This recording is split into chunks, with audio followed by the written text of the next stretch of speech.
What's going on, guys? Alex here with not a market watch video, but a deck profile video. I'm gonna do my Adamancipator deck profile, highly requested from a lot of you guys. And yeah, it's the best deck. For my little background list, I've been playing this since day one, since it got announced, and since it got released in Secret Slayers. I did pay the premium for it. And I've been topping pretty much almost every locals for the most part. How popular is this deck in our area? It's we have like 6 to 8 Adamancipators every week. And then we have like 4 Eldritch. You have like your 2 Orchids, etc., etc., and your Rogue matchups, of course. Currently, last week I went undefeated with this deck. My wins against Adamancipators, against Inspector Border Stun, Eldritch, the Golden Lord, and then my draw, which is still counts as undefeated, was against Altergeist. Go second build. Pretty powerful build. And then this week's tournament, I went 3-1. I went against the mirror match. I won against the Golden Lord again, 2-1. That was a crazy matchup. And then I won against another rogue deck, Garmaggio, I believe. And then I did lose to True King Dinos because, you know, Calamitous is a card and you can't out that. And Conductor puts everything face down. So, very powerful stuff. All right, we're going to get to the deck profile. Keep you guys. You're going to see a couple cards that I'm not running. But we're going to put these guys up here so you guys can see them. Currently, nothing. It kind of max ready. Not really, but, you know, we will kind of see. Yeah, I guess we can see that pretty good there, I guess, camera-wise. Hope you guys like the new camera, something new, some lighting. And we're going to start with 3 Guardian. Probably the 3rd best card in the whole deck. You open this, and you do your shenanigans, and it protects you against hand traps. The only thing this deck does not protect you would be against impermanence. It's pretty good. I mean, Guardian is just tribute itself to negate anything. Sometimes even a Palooza, 3 negates, and then 1 Guardian just makes it really good. Really good. Next 3 we have is Doki Doki. 2nd best card in the whole deck, honestly. You pitch any card, you summon any Adamancipator, and you just go off. Really does not negate its effects. It's just very good. It gives you access to powerful cards like Herald of the Arclight, etc. So very good. Researcher, we know what she does. She's the free summon of the deck. Also another free summon would be Seeker by having Research, and then of course the 3 Analyzer, because Analyzer level 4, and if you have Analyzer and Guardian, that equals any level 8 Synchro or any XYZ really. Rank 4. If you guys don't know what they do, they excavate the top 5 cards, and if it's a rock among them, you special summon it. Their effects are not negated through this effect, and you place the bottom card. You play the 4 cards left at the bottom of your deck, because if you shuffle them, it's just too broken. It's just too broken at that point. Then again, we have 3. The best card in the whole deck, Block Dragon. This card needs to go to 1 or banned, but it's not gonna happen. So we still got pretty much like what, 2 more months until that happens, if it happens, since we don't have official events yet. So there's that. 3 hand traps. Ash Blossom, Joy Spring, I think is the best hand trap overall. It has been for the last couple years, and it just Ash is really good stopping your opponent Needle Fiber, since everything revives around there, or you stop or you hold the Ash for Amoradon combos when it tributes itself and a token to special no line. They can't do anything because you pretty much left them with tokens, and that's pretty much devastating. We also have 3 Madolche Pedinces. Yeah, Pensu, whatever. You know, we're not that good at talking, but free summon. This does inflict with Ash Blossom if you go second, but for the most part, I don't draw Ashes when I go second, so like it doesn't even matter. So that's why we run this at 3.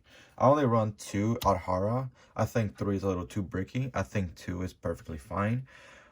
You have to have no monsters in your grave. You have to have no effect monsters, and the only time this is good is if it's the only card to special summon, or if it goes. The best combo is with Unexpected Die.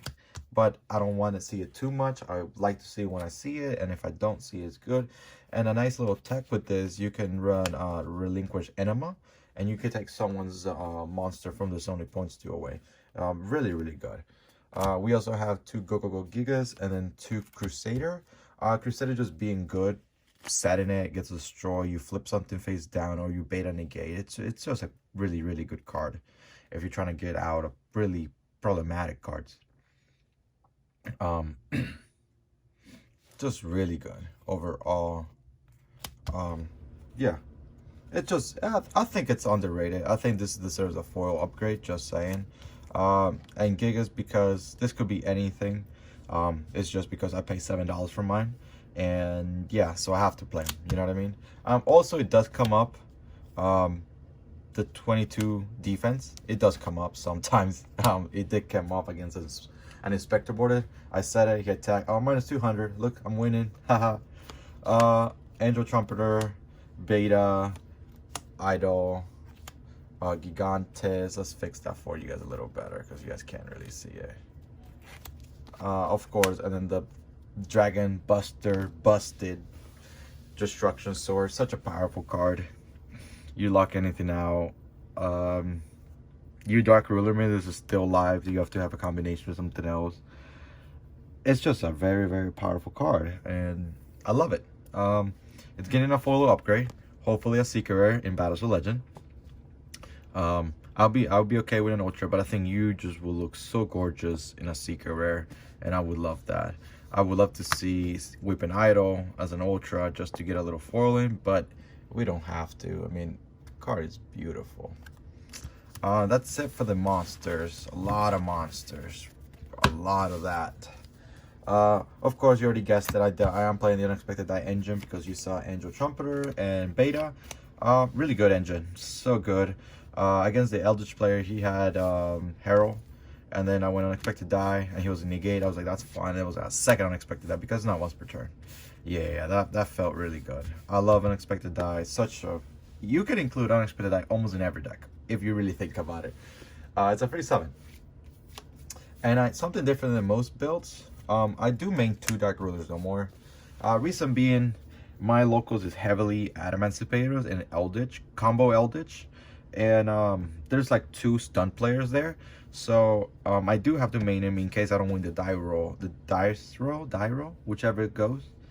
And I'd rather have an out in the main deck instead of signing them in game 3 for them. So it does come up. This is really good, and we have a couple, like I said, Dino players, so it does come up a lot. That Dark Ruler does come up, and I'd rather have in the main. Why don't I main 3? I don't think you need 3 for the most part. I think it's just me to have it, just in case. I do have the 3 ashes. I do want to bump the hand trap count, but at the same time, not really. But that's it. Only 5 spells. Nothing crazy. No Foolish. Foolish doesn't do anything by itself. You're not getting no effect from it. Block Dragon. Yeah, you can Foolish Block Dragon, but Block Dragon doesn't do anything. It has to be sent from field to grave. So I mean, if you have it there, it could be another resource for Block Dragon. But I mean, I don't think Foolish is that good. I'm messing with the Sekka's build, but I haven't really messed with it too much. One of my Adamancipator friends, he's doing the Sekka's build. He's still messing with it, so we'll have that deck profile for you guys as well if he's willing to have. 4 tokens. Gallic Granite, search any card. Search Block Dragon, really. Abyss Dweller. The Abyss Dweller shut on Dinos or any back row deck. Just good. Tornado Dragon's a new addition. I didn't have this when I went undefeated, but since I play an Altergeist player, it kind of made me think, okay, 2 Tornado Dragons pretty good. You stop personal spoofing from getting the recursion and stuff. It's just another negate at one point. Dinos, you pop their field spell. It's really, really good. Arc Light, because you can make it. I was running 2 Raptites. Raptite, the only purpose for 2, it's the long, grindy games against Eldritch, because you want to have another and special summon. But it doesn't come up too much. It comes back and forth, but I think for locals, for what it is, that is fine for the most part. Savage, because it's Savage. And then Drag Eyes just being a powerful powerful card. And we're off center, huh? Not a good video. Not a good video at all, but hey. Link Cross because it's Link Cross. The only purpose of Link Cross is with Cerberus, and Cerberus' only purpose is to be a block dragon target. It's an Earth. It came up. I had 2 block dragons. I couldn't get the third Earth Engrave, so I went into Cerberus.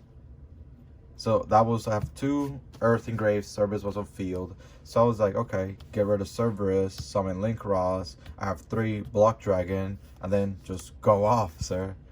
So that's the only purpose of that. Union Carrier because you equip Buster Sword. Needle Fiber because Needle Fiber, it's Needle Fiber. I was debating running 2 Needle Fibers because it's Needle Fiber and I want to get Degenerate, but you don't really need it.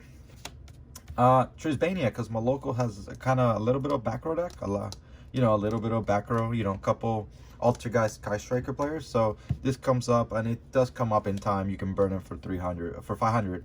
So it does come up. Then you have Apollosa, Axis Code Talker, of course. Card by itself won me 3 games already, and it just wins games. And then Boral Sword Dragon's just here because I don't know what else to put. Why don't you run in the Myrtle March or build blah blah blah? I'm waiting for O-Line. O-Line's gonna reprint Battles of Legend, and that's gonna be a ultra or a secret. So O-Line is a rare. That's $20. Yeah, no, I'd rather play with a seeker. That's highest rarity. I don't care what y'all say. Seeker is highest rarity. Seeker is highest rarity. That's it for the extra deck. But I could probably cut this and have 2 Raptites. You don't really need Boral Sword because you have Axis Code Talker, and most of the time I make my Axis Code Talker with Trisbania, so it's already gonna be a 53. So this is just there, but it most likely gonna get cut for a second Raptite if it comes up in next week's locals. So if it doesn't, then it doesn't. So this build's gonna change once I get that O-Line. Most likely it's gonna change to the O-Line build overall. And we'll go from there. Side deck. Side deck changes every time in locals, every week pretty much. But I'll show you my most recent. And this is what I kept. 2D Crows because we do have Orcas and Dinos. Phantasma, you're just trying to reach. You're just trying to grab your side deck cards. Phantasma by itself doesn't do anything. It protects from targeting. But a lot of things right now does not target. So at least Phantasma going second. You have a body on board that can run over something. The third deck ruler because we need it. Monster Reborn and Signs are in my side because you're not always gonna go first. You're gonna go second sometimes. This by itself makes you play careless, and they don't do anything too great going first. I mean, yeah, you can do this, but I'd rather have going first you're busted, but going second it doesn't really do anything once you're locked out or you're anti-spell and everything. So or you can't summon. I mean, you're pretty much stuck. You can't special. Doesn't do anything by itself. I do side him, so if I lose game 1 when I go second, definitely putting these puppies in for game 2 because I'm definitely gonna go first and I need as much resources because Nibiru is a card and stuff. Twin Twisters because we love Twin Twister. I've been testing Book of Moon, and it's at least a 1-for-1 as an exchange of a negate. So if they have Savage, you just Book of Moon Savage. Most likely they're gonna negate. This is better than Twin Twister if it's equipped with the Buster Sword. So they do have to do that. Negate for it. Red Reboot, Imperial Order, First Set Imperial. Yeah, you see that. Yeah, First Set Imperial. Beautiful card. Yeah. And then we do have 2 anti-spells because the mirror match, you don't want to get Dark Ruler no more or anything. This is better than a pointer. I did have pointers. I used to run a pointers. But sometimes that's not enough. Because it does come up like your opponent has evenly, sphere mode. Evenly, lightning storm, and like something else. So like it doesn't matter what you take, you're still gonna get blown out. So like it didn't matter. So in opponent you do burn for 2k, and in game 3 that takes too long, and then you have like 5 minutes left. You pretty much are can't do it. So that's everything for me. I'll have different decks coming up for you guys as well. So hope you guys like this video. Like, comment, subscribe, share it, share it, share it. Let's get some views up. You know, we're still rogue. We're still in the rogue platform, but you know, we will get better and better. Thank you guys for watching.